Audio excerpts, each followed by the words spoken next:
재정 자립도가 가장 높은 여수시에 재난지원금 지급을 둘러싼 진통이 가라앉지 않고 있습니다. 여수 시민을 위한 민생 예산에는 참으로 야박하다.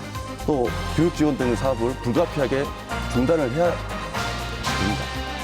시민단체들은 분노를 표출하며 지급을 요구하고 있지만 여수시는 여전히 부정적입니다.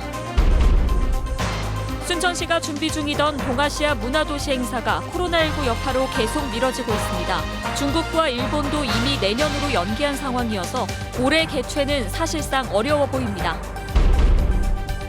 섬의 이름을 관광 콘텐츠로 연결시킨 곳이 있습니다.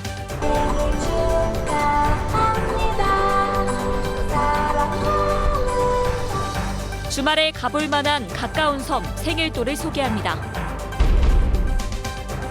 지방의회의 민주당 독식 현상이 의장 선거를 민주당 반장 선거로 만들고 있습니다. 의회 민주주의의 대의가 훼손될 수 있다는 지적도 나옵니다. 시청자 여러분 안녕하십니까? 금요일 밤 여수 MBC 뉴스데스크 시작합니다. 재난 기본소득 지급 여부를 두고 여수시와 시민단체가 여전히 첨예하게 대립하고 있습니다. 여수 MBC가 주최한 토론회에서도 안 주는 것인지 못 주는 것인지 양측의 입장이 여전히 평행선에 달렸는데요. 시급하지 않은 예산을 줄여서 전격 시행에 나섰던 광양시의 사례와 효과도 제시돼서 눈길을 끌었습니다. 자세한 내용 문영철 기자가 정리했습니다. 지난해 쓰고 남은 여수시의 재정 규모는 2,300여 원. 여수시는 이 가운데 대부분을 올해 본 예산에 편성해 재난지원금을 지급할 여력이 없다는 입장을 강조하며 이미 정부형과 전남형 지원금에도 시 예산이 사용되고 있다고 밝혔습니다. 코로나19 위기 극복을 위해서 총 18개 사업에 1,295억 원을 투입하고 이 중에 시비가 294억 원이 들어가고 있습니다. 지난해 기준 여수시의 재정 자립도는 전남에서 가장 높은 33.8%.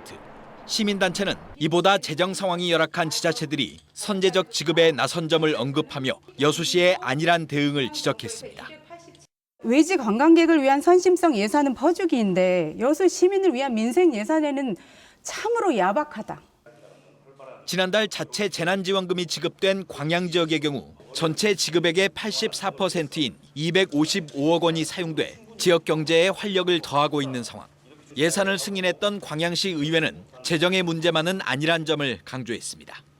저희들이 그렇게 여유가 있어서 전 시민을 대상으로 이렇게 한 것은 아닙니다. 필요성은 있지만 시급성이 좀 떨어지는 사업에 대해서는 그 또한도 예산을 감추경해서. 여수시는 재정이나 예산은 지자체별로 상황이 달라 단순 비교는 곤란하며 무리하게 다른 사업의 예산을 깎는 것도 바람직한 방법이 아니라고 설명했습니다. 다수의 시민들이 돌아갈 수 있는 복지나 환경이나 개선이나 정주 여건이나 또 교육 지원 등 사업을 불가피하게 중단을 해야 됩니다. 그렇게 된다면 결국은 시민들한테 피해가 가는 거죠.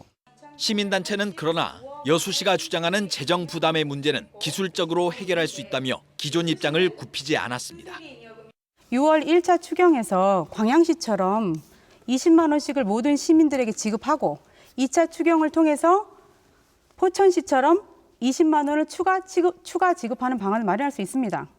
여수시와 시민단체 양측의 입장이 합의점을 찾지 못하고 있는 가운데 한 차례 심의가 보류됐던 여수형 재난지원금 지급을 위한 조례안은 다음 달 열리는 시의회 임시회에서 다시 논의될 예정입니다. MBC 뉴스 문형철입니다. 한중일 3국은 해마다 각자 문화도시를 선정하고 그 세 도시가 함께하는 공식적인 국제 행사를 여는데요. 하지만 올해는 감염병 사태 속에 국내 개최 도시인 순천과 중국 양저우의 개막식이 모두 연기되고 있습니다. 연내 개최가 불투명해지는 분위기입니다. 박민주 기자입니다. 지난해 동아시아 문화도시 국제행사가 열린 인천광역시. 동아시아 문화도시는 한중일 문화장관회의를 통해 해마다 세 곳이 선정됩니다. 올해 문화도시는 한국 순천시와 일본 기타큐슈, 중국 양저우. 하지만 코로나19로 동아시아 문화도시 행사도 고민에 빠졌습니다. 지난 3월 예정됐던 일본 기타큐슈를 시작으로 4월 양저우, 지난 5월 1일 순천 개막식이 모두 연기됐습니다. 더욱이 코로나19가 전 세계적으로 확산되면서 연내 개최도 쉽지 않은 상황. 일본과 중국이 내년으로 연기 입장을 표명한 가운데 문화체육관광부는 다음 달까지 최종 입장을 내기로 했습니다.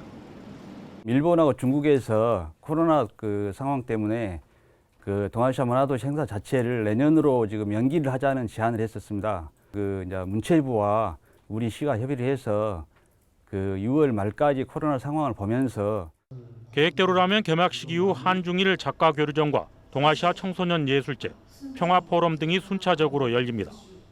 순천시는 코로나 변수로 국제 행사에 차질이 생기지 않을까 우려하고 있습니다. 수년이 되다 보니까 그 연기된 것에 맞춰가지고 다른 프로그램들 다시 좀 그 세팅해야 되는 부담감이 있습니다. 한중일 3국의 문화적 다양성을 인정하고 소통하는 동아시아 문화도시. 동아시아권 문화교류회장이 코로나19로 큰 변수를 맞고 있습니다. MBC 뉴스 박민주입니다. 전라남도 의회 의장단 선거를 앞두고 민주당 내부에 반장 선거로 전락할 우려가 있다는 소식 전해드렸는데요. 민주당이 지방의회를 사실상 독식하고 있는 상태에서 의정 선출 방식까지 당이 관여하는 모양새여서 뒷말이 많습니다. 양현승 기자가 취재했습니다. 민주당 중앙당이 지난달 말 시도당에 보낸 공문입니다. 지방의회 의장 후보 선출 방법을 당론으로 정하고 사전 선출된 후보가 선임되도록 협력하라고 지침을 내렸습니다. 여야 의원 수가 팽팽한 의회에서는 당내 과열 경쟁을 줄일 수 있겠지만 의석수 구하를 민주당이 독식하고 있는 전남도의회 상황과는 거리가 멉니다. 의원 58명 가운데 53명을 민주당이 차지하고 있는 전남도의회. 후반기 의장 선거에 나설 것으로 점쳐지는 의원은 김한종, 김기태, 이철 의원으로 모두 민주당 소속입니다. 의회 일각에서는 중앙당 지침을 근거로 경선을 통해 의장 후보를 정하자고 주장하고 있고 정의당과 민생당, 무소속 등 비민주당 의원 5명 등 야당 무시로 비춰질 수 있다며 반대하는 민주당 내 의견도 팽팽합니다. 사실상 민주당에서만 의장 선거에 나서는데 경선으로 후보를 한 명으로 압축하면 단독 선거가 되는 상황.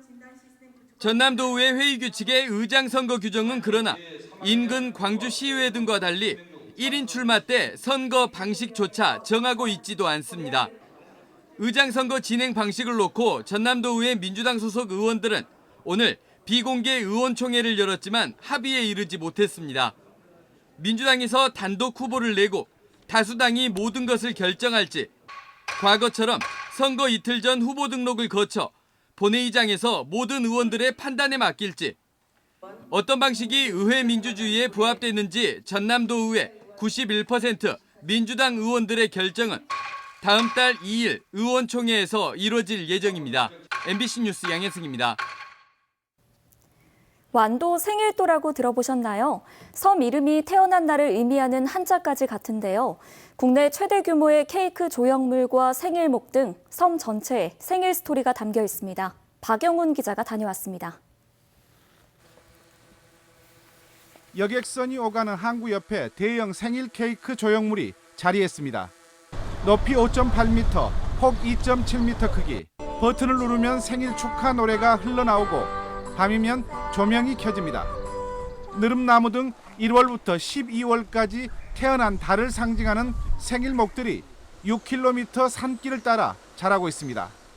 토끼와 뱀 등 12지신상이 서 있는 공원에서 바라보는 다도의 풍경은 일품입니다. 전국에서 많이 이렇게 찾고 있는 가정이고요. 둘레길이 있는데 그 힐링하는데 이렇게 많이 옛 등굣길을 다듬어 만든 산책로, 300년 사찰 학서암, 구실잡밤나무 군락지, 최장길이 200m에 이르는 돌무더기 비탈 너덜경들도 볼거리를 더하고 있습니다. 생일을 맞은 관광객들에게는 행복 이벤트도 새롭게 선보일 계획입니다. 숙박업소나 관광시설 분들하고 같이 협조를 해서 지금 할인이나 여러 혜택을 지금 준비하고 있습니다. 치솟는 생일의 섬 인기에 찾는 발길이 늘면서 대규모 고급 숙박시설이 건립되고 여객선 증편도 검토되고 있습니다. MBC 뉴스 박영훈입니다.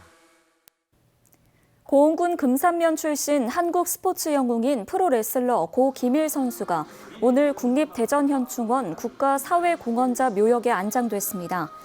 이번 고 김일 선수의 국립묘역 안장은 지난 2002년 마라톤 고 손기정 선수 등에 이어 대한민국 스포츠 영웅으로는 5번째입니다. 한편 고흥군은 고 김일 선수를 기리기 위해 사업비 25억 원을 투입해 김일체육관 주변에 동상 제작, 전시관 확충 등 김일 추모 조각공원을 조성할 계획입니다. 순천시가 코로나19로 어려움을 겪는 관내 다중이용시설에 전액 시비로 50만 원씩을 현금으로 지원합니다. 오는 25일부터 접수가 시작되는 상생지원금은 올해 3월 22일까지 순천시의 사업자 등록 또는 영업신고가 되어 있거나 지난 2월 24일부터 5월 21일 기간에 폐업한 시설 중 하나에 해당되면 신청이 가능합니다. 대상은 숙박업과 체육시설, 학원, 요식업, PC방, 노래 연습장 등으로 모두 8천여 개 업소가 될 것으로 전망되고 있습니다. 제288회 광양시 임시회가 추경 예산안 등 주요 안건 심사를 마무리하고 폐회됐습니다. 이번 임시회에서 의회는 집행부가 제출한 예산에서 70억 원이 삭감된 1조 1,900억 원의 추경 예산을 의결하고 앞으로 구체적인 사업이 확정됐을 때 예산안을 제출하도록 주문했습니다. 지난해 부결된 뒤 다시 제출된 조직 개편안의 경우 1국 2과에서 1국 1과로 인원 역시 5급 공무원 1명을 감축하는 것으로 수정 의결했습니다. 전라남도 교육청은 오늘 코로나19 변화될 교육 환경 수요에 대응하기 위해 제2회 추가 경정 예산 2,564억 원을 편성해 전라남도 의회에 제출했습니다. 이번 2회 추경의 주요 사업은 미래교육 기반 조성 237억 원, 학습력 강화 40억 원, 학생 건강과 안전 강화 149억 원, 시설 사업 등 교육 환경 개선 325억 원 등입니다. 이번 추경 예산을 포함한 전남교육청의 최종 예산은 기존 예산 3조 8,917억 원에서 6.6% 늘어난 4조 1,480억 원입니다. 노조 간부가 현장 일자리 알선을 미끼로 조합원들에게 금품을 요구했다는 의혹이 제기됐습니다. 전남 동부 토목건축지회는 광주 전남 건설지부의 모 간부가 여수의 한 공사 현장에 조합원들을 투입시켜주는 명목으로 지난해 5월부터 10월까지 수차례에 걸쳐 금품을 수수했다며 최근 경찰에 고발장을 제출했습니다. 이에 대해 해당 노조 간부는 자세한 고발 내용을 알지 못한다며 법원에 출석해 진술하겠다는 입장을 MBC에 밝혀왔습니다. 5.18 민주화운동 40주년 행사위원회가 5.18 민주광장에서 기자회견을 열고 5.18 관련 자료 원본을 모두 공개하라고 미국 정부에 촉구했습니다. 5.18 행사위는 당시 군사작전의 권한과 지휘권이 미국에 있었던 만큼 5월의 진상뿐만 아니라 미국의 역할과 책임도 분명히 밝혀야 한다며 이같이 요구했습니다. 앞서 미 국무부는 우리 외교부가 공개를 요청한 5.18 관련 문서 가운데 43건을 전달했습니다. 전남 드래곤즈가 오는 24일 서울 이랜드 FC를 상대로 승점 사냥에 나섭니다.